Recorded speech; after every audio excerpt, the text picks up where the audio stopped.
Pagi ini Minggu 5 Juni 2022. Part 2 Motekar 2.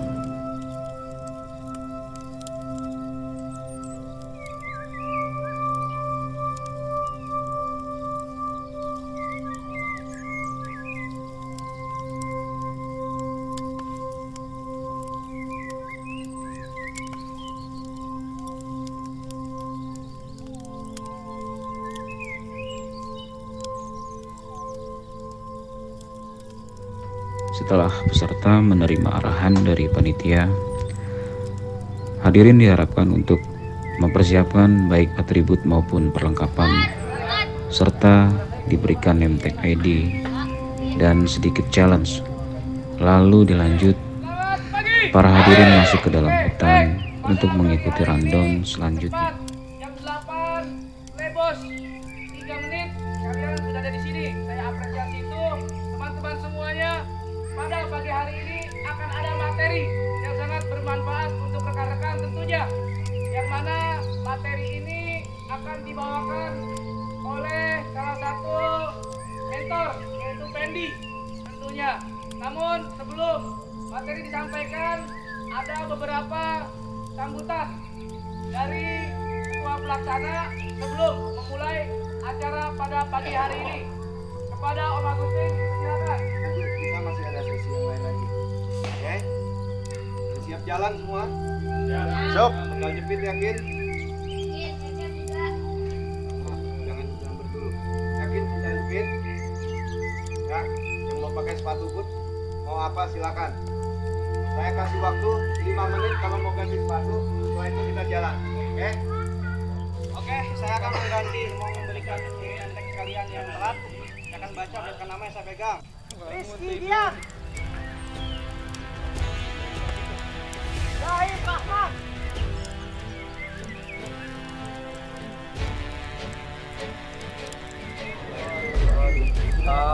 hari ini kita nanti masuk materi tentang botani dan penanganan hewan. Kita masuk ke dalam hutan, jadi tolong jaga sikap, jangan sembarangan juga, karena di sini walaupun masih di hutan kota, binatang masih ada, khususnya ular. Makanya nanti ada teman-teman dari komunitas ular yang bakal ngasih tahu cara penanganannya seperti apa di lokasi. Jadi tolong jaga sikap juga.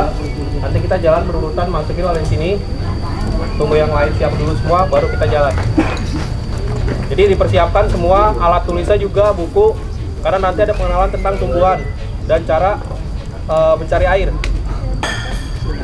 Kalau udah siap semua, tinggal tunggu teman-teman selesai, kita berangkat. Kalau ada yang belum siap, jangan diambil barang-barangnya yang belum.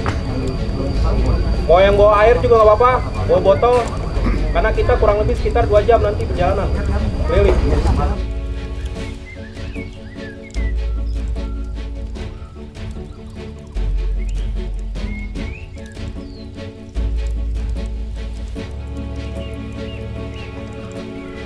Sambil memasuki hutan, pengenalan tentang botani dengan sub mengenai jenis tumbuhan serta cara memanfaatkan dan mencari air, semua dipaparkan oleh saudara Pendi.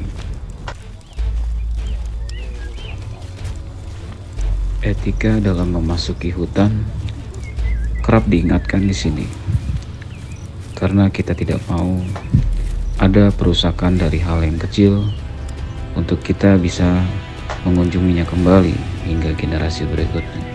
Depan. Karena kalau satu-satu agak ngerubutinnya susah, karena lokasinya terlalu sempit dan masih banyak binatang, khususnya ular di sini. Takutnya nanti dari pohon dia banyak yang nyamperin. Yang pertama, sebelah kanan kalian, pohon yang paling gede, ini pohon mahoni. Salah satu jenis pohon besar, kayunya bisa dimanfaatkan. Dan kalau ada yang mau nyoba, perhatikan untuk edible plant, sebisa mungkin pilih daun yang paling muda dan paling bersih. Jangan daun yang agak tua dan udah kotor, karena rentan ada jamur. Berbahaya. Cari daun yang paling bersih. Jadi apalkan Ini banyak pohon yang hampir sama semua. Kalau sebelah kiri yang agak ke tengah ke belakang itu ada beberapa pohon kayu yang jangan diambil terlalu banyak. Satu daun mungkin buat 3 orang, tapi yang bagian paling pucuk ini bisa langsung dimakan, silakan. Gur.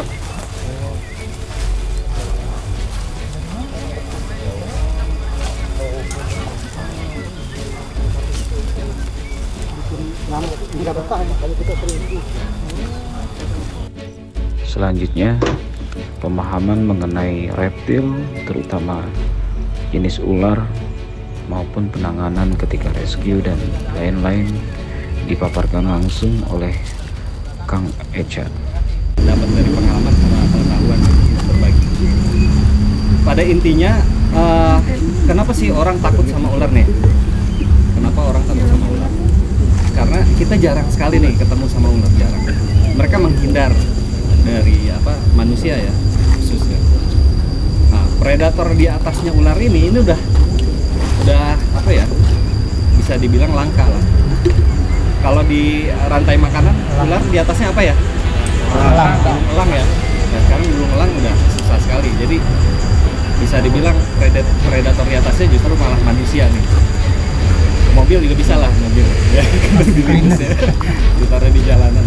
Nah, sekarang kita mau kenal lebih dalam dulu nih ular, gimana mulai dari biologinya dulu, anatominya. Jadi kita bisa handling ular, bisa nangkep ular atau mindahin ya, relokasi ular itu dengan mudah ketika kita tahu dulu bagaimana sih cara dia bergerak, bagaimana cara dia mendengar, melihat gitu kan. Terus jenis bisa sama kita membedakan yang berbisa, nggak berbisa.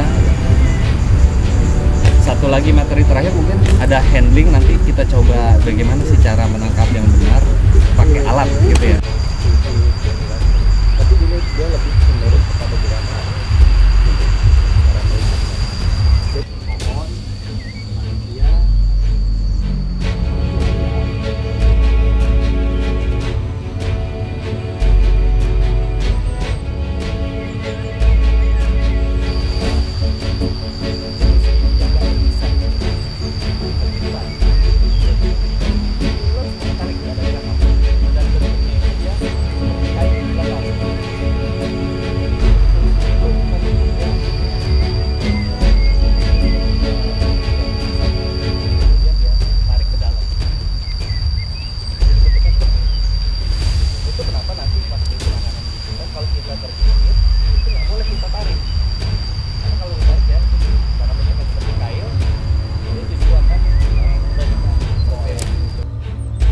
Banyak sekali ilmu yang beliau berikan tentang mengenal jenis ular, jenis bisa, bahkan jenis pemindahan ketika ada ular ataupun reptil yang akan mengunjungi ke ranah tempat kita berada.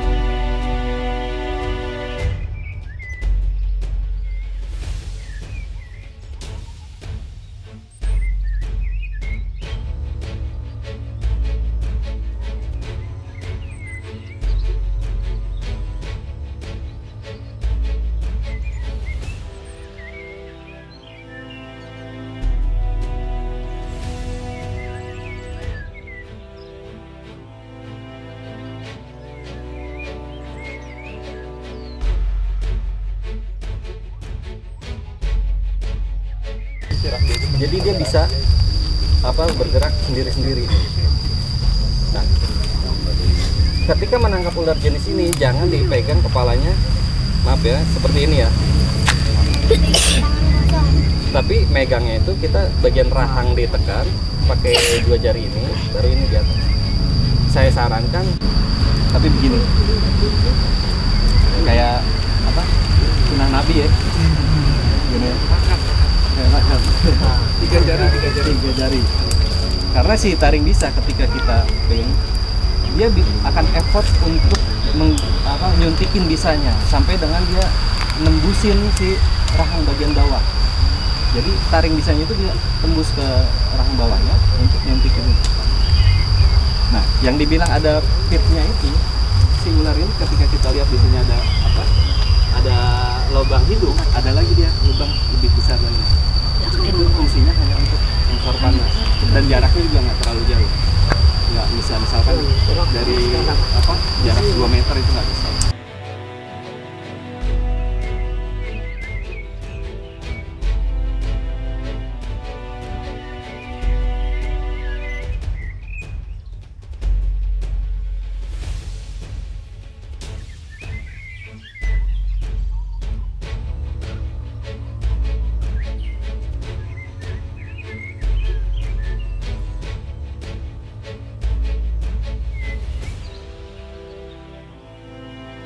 Kayak gitu, dia cenderung untuk lari sebetulnya, penakut, dia tuh penakut. Jadi kalau ada ular semuanya di sini dia akan cari tempat pertama yang paling aman menurut dia ya, paling aman menurut dia. Jadi jangan kaget kalau ada ular di kolong tempat tidur kah, di loteng kah, atau di mana, karena cenderung dia tuh penakut soalnya. Gitu bang, dia akan cari tempat paling aman versinya dia di sekitar situ. Tapi dia mati nggak bang, kan dia masuk ke dalam kloset terus ke dalam piteng kayaknya dah. Kalau ditinggal dia akan keluar lagi bang. Keluar lagi? Keluar kalau ditinggal. Tapi kalau ditungguin dia akan diam di situ dan dia akan cari jalan buat keluar. Diterusin sama dia. Dirojok dia akan kabur, lari, pasti lari. Pasti lari. Jadi kalau nemuin kayak gitu, kalau abang sayang sama ulernya, kasihan sama ulernya, tinggalin kasih akses dia buat keluar. Tapi kalau abang mau kejem-kejeman sama ulernya, tungguin. Ayo lama-lamaan. Di rumah soalnya bang. Di rumah saya bang. Beneran di rumah ya. Di rumah. Karena nggak ada akses lagi kan selain itu langsung ke septic tank kan. Iya. Iya pasti. Gitu. Kalau abang mau dia mati apa nggak mati? Pasti mati. Mati. Nggak akan selamat karena nggak ada tempat lagi kan. Oh iya. Gitu bang. Dan ular itu nggak suka bau bang, apalagi bau kotoran kita. Ular tuh nggak suka sama bauan. Jadi kalau ada ular yang masuk rumah semuanya, kita kamar mandi ya penjualan, masuk kamar semuanya. Ada ular masuk kamar dan kita bingung nyari mau di mana nih. Gampang sebetulnya, semprotin aja bau-bau yang menyengat. Baygon, Karbol, obat nyamuk, apalagi yang bau. Fresh. Belum mandi. Belum mandi kan bau gitu. Ular ngejar apa enggak? Sebetulnya ular itu malu bang. Sebetulnya ular itu malu. Soalnya gini, menurut abang, ular yang paling berbahaya itu ular apa? Ayo, ular kobra. Ular kobra paling berbahaya. Gigitan ular tertinggi sampai saat ini, sampai tahun ini adalah king cobra bang. Gigitan belum ini. Nah, masih tahun ini tuh masih king cobra. King cobra itu mesin pembunuh istilahnya. Paling tinggi sampai saat ini, sampai tahun ini. Tapi saya pernah tahun berapa tahun lalu ke Kalimantan nemuin si king itu beneran di alam gitu. Lari bang, ngelihat kita kabur. Maksudnya menghindar, dia juga menghindar. Ininya ada warna merah. Nah itu ada beberapa penelitian, tapi memang belum fix ya. Ada yang dia beracun, tapi bagaimana dia mengeluarkan racun dalam Peserta juga diperlihatkan jenis taring pada gigi ular yang memang tidak berbisa dan sangat minim untuk membahayakan manusia. Namun tidak dipungkiri kita perlu tahu untuk membedakannya serta cara menanganinya ketika ada problem yang tidak kita inginkan.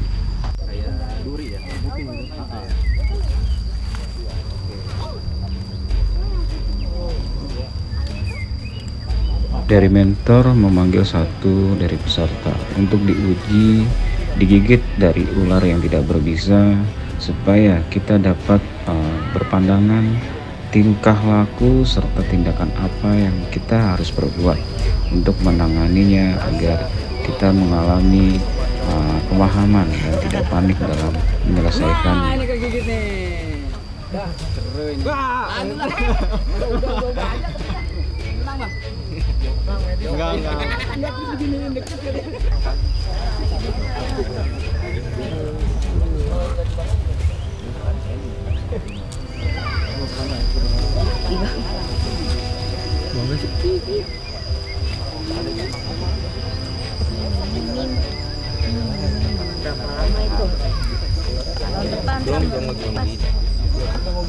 Yang ditarik kok. Taring atas sini. Nah ini baru bude nih ularnya.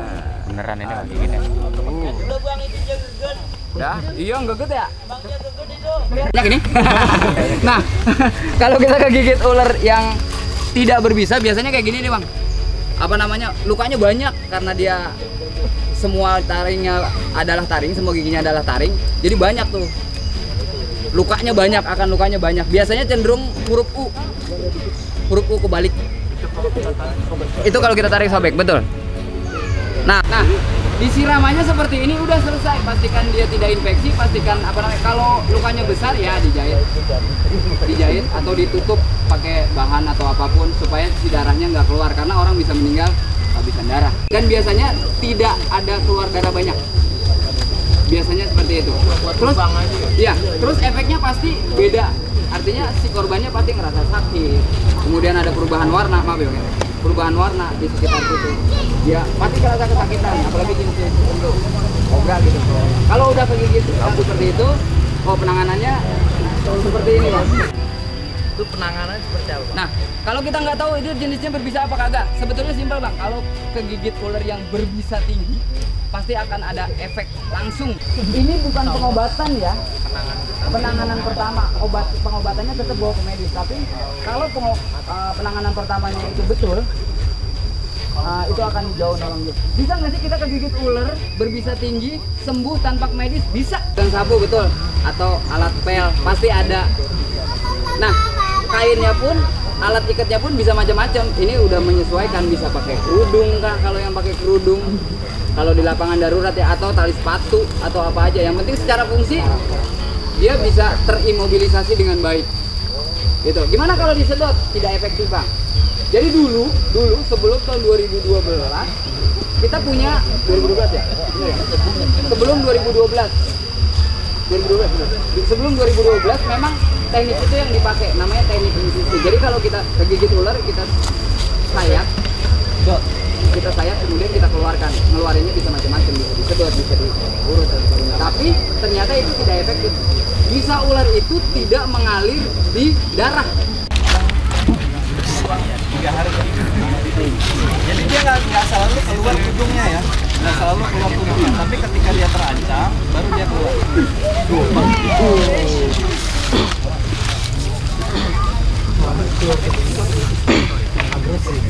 Nah, ini dia merasa terancam, makanya dia langsung keluarin hidungnya, siap menyerang. Tapi kalau didiemin, Ular di alam, karena ular itu tuli dan ular itu cenderung buta, dia tidak mengandalkan matanya untuk penglihatan karena dia punya organ bokap aja buat mendeteksi. Sebetulnya kalau kita diem aja, kita aman sebetulnya.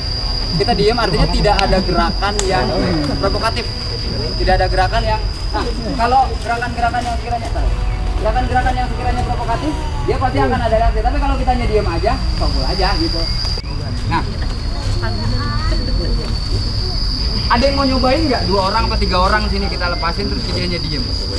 Ayo, siapa lagi? 3 orang. Ayo, yang sifatnya memprovokasi itu kita aman. Sejauh kita diem kita aman. Dia nggak akan bisa ngedeteksi kita kok. Dia nggak bisa lihat kita ganteng kah, kita jelek kah, kita kurang jelek kah, kita jomblo kah, atau kita punya pacar kah. Dia nggak akan tahu.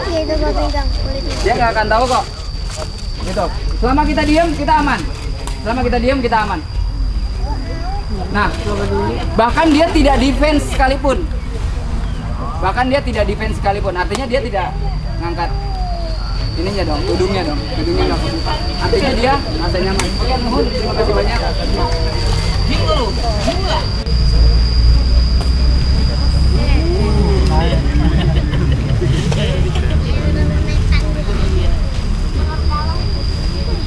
jadi fokus si handler juga dia harus ke kepala ya.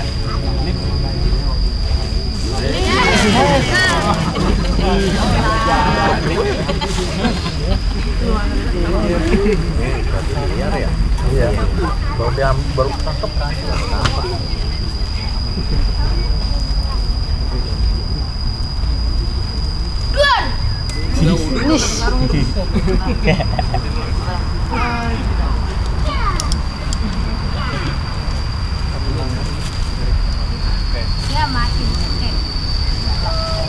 Nah, dia caranya jadi dari badannya itu diulur ke depan. Jangan langsung kita bagian kepala yang nongol kita pegang. Bisa jadi mulutnya lagi terbuka.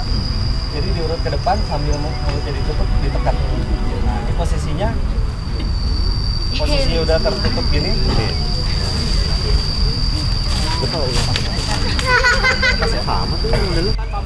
Setelah mengenal beragam jenis ular serta dengan karakternya, kita lanjut untuk mengenal jenis tumbuhan yang dibawakan oleh saudara Pendi. Cara identifikasi secara singkat aja, memilih tanaman atau tumbuh-tumbuhan yang bisa dimakan yang belum kita kenali, misalkan di sekitar sini. Intinya yang pertama, pilih warna yang tidak mencolok. Untuk jenis tanaman, pilih warna yang tidak mencolok, misalkan seperti ini. Di hutan itu lebih dominan warna hijau, tapi kebanyakan hijaunya itu hijau tua. Jangan pernah memilih pohon atau tumbuhan daun itu yang seperti hijau tua. Lebih memilih yang lebih warna cerah atau bagian pucuk. Yang pertama, ini tuh sudah agak keras. Kalau yang pucuk itu lebih mudah. Sambil melanjutkan perjalanan, bertemulah kita kepada satu akar yang dapat menghasilkan air. Di situ kita mencari pemahaman tentang jenis akar yang memang mengeluarkan air lalu bisa untuk diminum. Itu yang biasa disebut akar bajakah atau akar ini. Itu dia keluar. Ya ini disebut akar liana atau akar bajakah. Ciri-cirinya kalau misalkan dia tuh, ya soalnya kemarin saya lagi pas tes buat ini juga, dia hanya netes-netes aja. Keluarnya lama.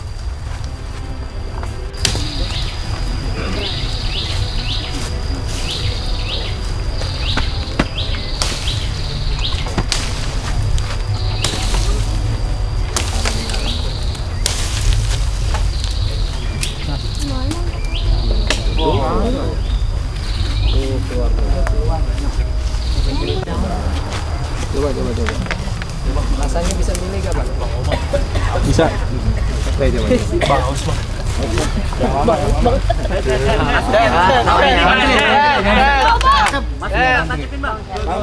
Tajepin. Bang, obrok. Biar kayak di sini.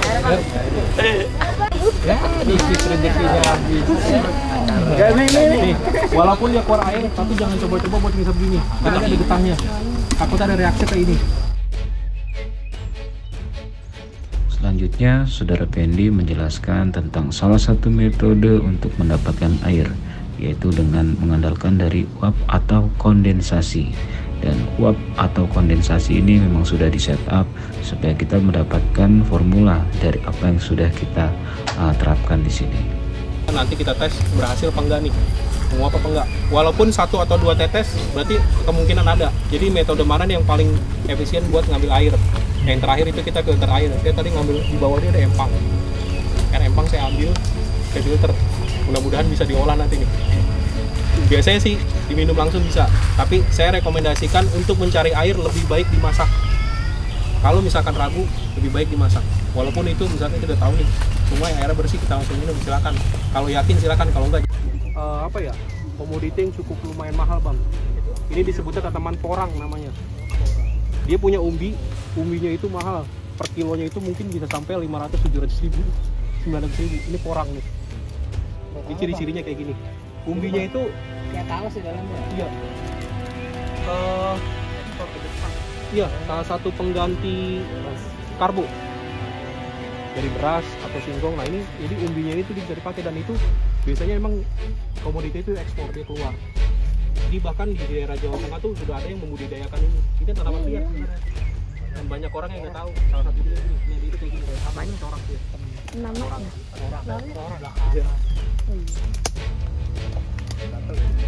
saya kan di Jawa cari nggak ketemu plastik putih bening yang besar seperti ini. Harusnya nih, dia biasanya kayak kalau di sini tuh kondensasi itu lebih banyak dipakai di pesisir, pinggir pantai. Karena kan air asin, kita bisa nemuin air tawar tuh agak susah. Itu biasanya itu ngambil tuh dari tanaman-tanaman di bagian rumpun seperti ini itu kita karungin pakai plastik bening, ikat. Mangrove ya? Nggak mangrove juga sih, pokoknya tanaman-tanaman pesisir aja. Biasanya sih cemara atau gimana gitu kan. Dan itu bikinnya tuh nggak cuma 1 atau 2, bahkan saya bisa bikin 20, 30 gitu kan. Karena yang dihasilkan itu 1 gelas aqua aja itu udah beruntung banget buat 1 ginian. Bentuknya tuh seperti ini. Dengan kita cara gali tanah dulu, dalamnya itu kurang lebih 1 siku. 1 siku kita taruh di gelas atau wadah untuk menyiram tanahnya. Dan kalau kena panas yang di dalam itu naik menguap ke atas, terus balik lagi karena ada ini.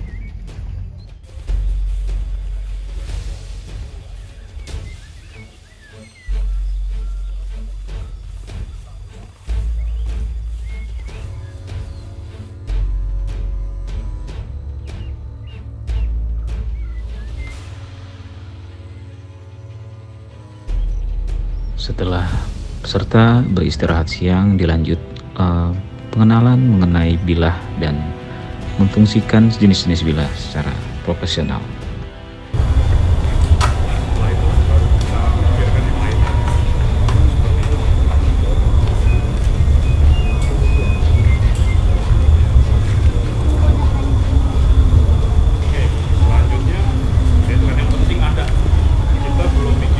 Pisau, bisa masak, bisa nebang pohon, bisa bikin tinder, bisa buat batoning, bisa buat nyembelih, bisa buat ngulitin. Nah itu nggak ada satu pisau yang bisa ngerjain itu semua. Harus sesuai dengan spesifikasi dan spesialisasi masing-masing. Bukan berarti tidak bisa sama sekali. Ya. Contoh,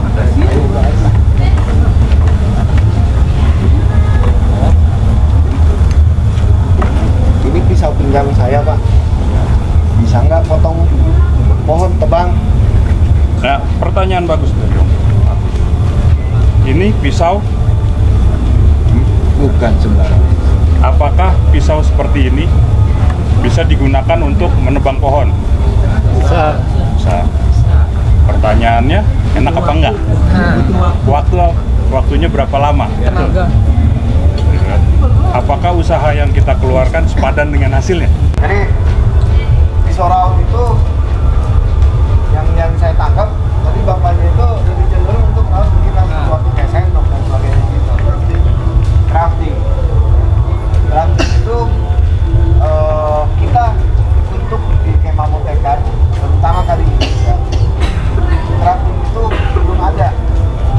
Lebih cenderung menyelamatkan Anda dulu, personalnya dulu. Oke? Kalau personalnya belum selamat, kapan mau crafting? Seperti ini kalian bisa kira-kira bisa digunakan lah.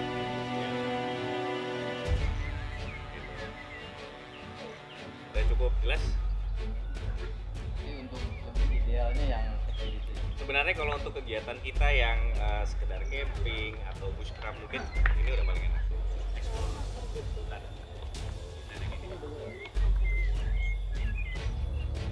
Bisa mendapatkan hasil dari apa yang saya mau. Contoh, saya mau belah kayu, speknya kan sangat dalam sekali. Oke. Misalnya, saya mau potong kayu yang pendek, kayak itu bisa bagus banget. Bapaknya raya. Intinya, saya bisa mendapatkan fungsinya, saya dapat juga. Sekarang saya balik ke sini lagi. Ini juga bisa dapat. Ya, ini buat ngebelah tadi udah kelihatan dan sebagainya. Kembali ke tadi, sesuaikan dengan kebutuhan. Jangan dipaksakan harus. Penutup acara di sore ini terakhir mentor dari Kak Agus BSMI menyelesaikan rangkaian dari acara materi di hari ini. Semua para mentor itu terserap oleh pikiran bawah sadar. Apa yang tersampaikan itu terserap dulu, minimal sampai. Sehingga ketika nanti sampai pada suatu saat teman-teman mengalami suatu kejadian, ya, suatu kejadian sifatnya darurat, keadaan penuh dengan tekanan, itu bukan skill. Orang yang punya kemampuan skill tinggi sekali, punya keahlian ya, semua upgrade itu sangat tinggi sekali. Ketika dia berada dalam situasi darurat, bukan skillnya yang menolong. Apa? Sebelum mental, intuisinya dia terbangun. Ketika dalam penuh tekanan, ketika dia belum pernah ada knowledge, belum pernah ada apapun hal-hal yang masuk ke dalam pikirannya dia, ilmu apapun ketika berada itu, dia akan play. Tapi ketika ada intuisi sebelumnya, ada masukan sebelumnya, ada knowledge, ada pengenalan sebelumnya, ada penyampaian walaupun hanya sekedar bahasa yang sampai ke telinga kita, dia akan muncul tuh. Akan muncul terngiang-ngiang, oh iya dulu mulai kedinginan harus ngapain? Ketika lagi ke depan, lagi lapar harus ngapain lapar? Dulu di Montekan tuh pernah dapat ini. Itu akan terlintas. Bisikan bikin halusinasi bawah sadar kita tuh muncul. Dari situ baru muncul yang namanya kekuatan mental. Kalau mental kita bagus, positifnya bagus, kekuatan mental kita bagus, maka jadi action tuh, ada gerakan, ada tindakan. Tindakan itulah nanti yang akan diiringi sama skill, sama pengetahuan. Skillnya apa? Skillnya survival, dia akan bisa dengan survive. Dibikin shelter, dia akan bergerak segala macam. Tapi kalau dia tidak punya skillnya, minimal dia intuisinya akan mengarahkan untuk sesuatu, untuk dia pergi bertahan tuh, untuk berbuat segala sesuatunya lah. Mau nyari makan, kayak mau nyari daun, kayak dia mau bergerak tuh. Dorongan semangat untuk menghargai hidupnya tuh tinggi, apa besar? Tinggi.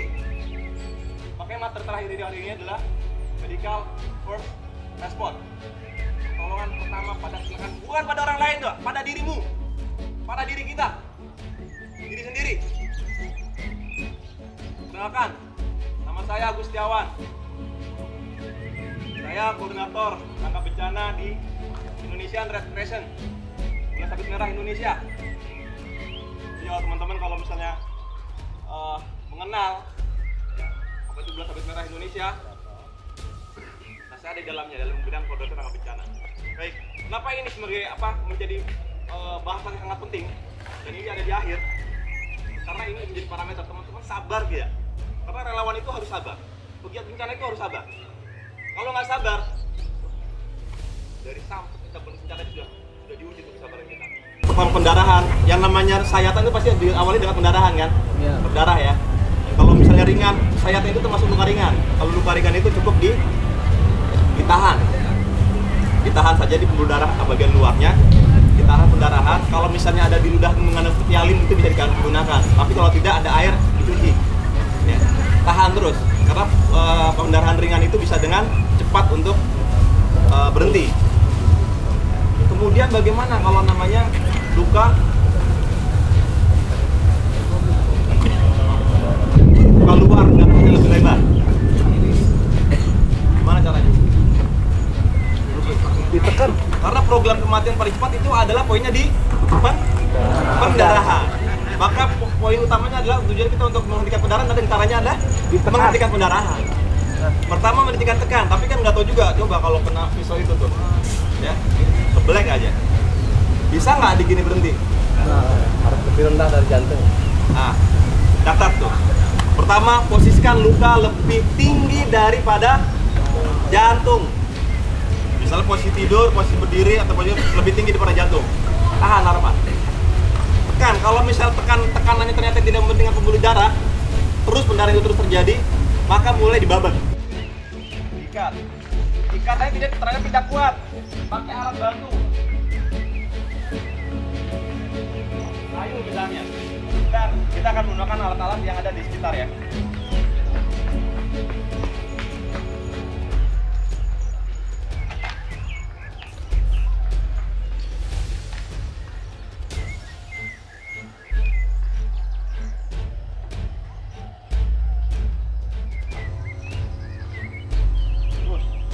Sampai pendarahan berhenti kemudian diikat. Jadi metodenya adalah memberikan peran dengan tekanan yang sangat kuat sampai ritme denyut nadinya itu yang tadi 100 per menit sampai kemudian dia berkurang, rendahkan. Ada pengurangan dalam intensitas pendarahan, baru diikat. Terus posisikan di atas jantung. Posisinya.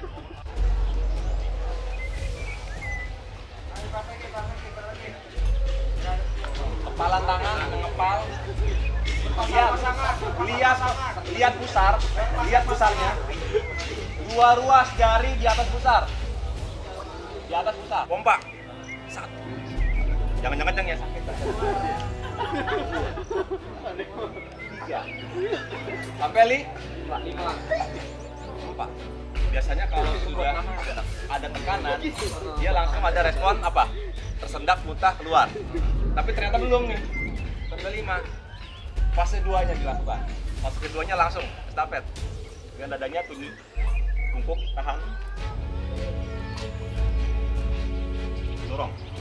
1, 2. Dorong. Ini tahan ya. 4. Dada.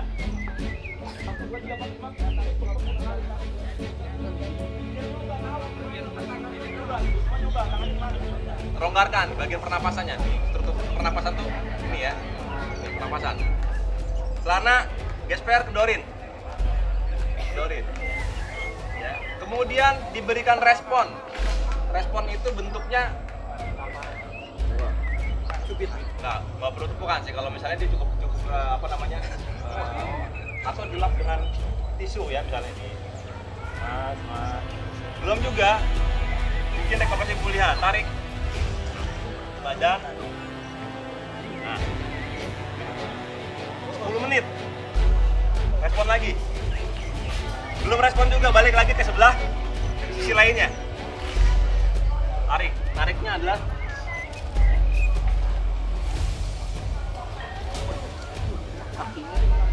iya, gila, jari-jari. Halo, assalamualaikum. Biar pernapasannya lancar. Jadi jangan dibiarkan dia berlama-lama untuk terlentang. Kalau posisi terlentang itu posisi yang sulit untuk bernapas. Oke, coba perhatikan dong. Nah, jangan ditarik. Ya,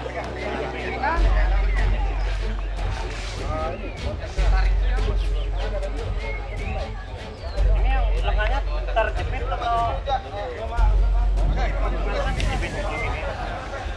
enggak terjepit itu nggak apa-apa biar dia posisi kepala itu dia bebas ya, angkat kepala tuh tidak dadanya bebas.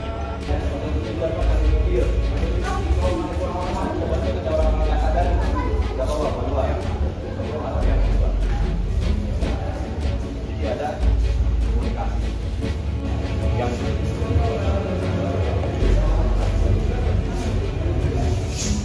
kemudian apalagi lanjut.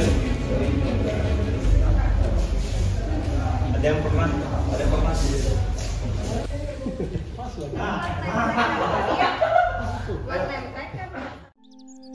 Terima kasih untuk semua mentor yang sudah mengisi materi secara apik dan seluruh peserta dari Motekar 2. Saya selaku dokumentator mewakili dari segenap liputan Motekar 2 mengucapkan terima kasih dan salam sehat untuk kita semua. Semoga kita dapat melanjutkan Motekar Advance.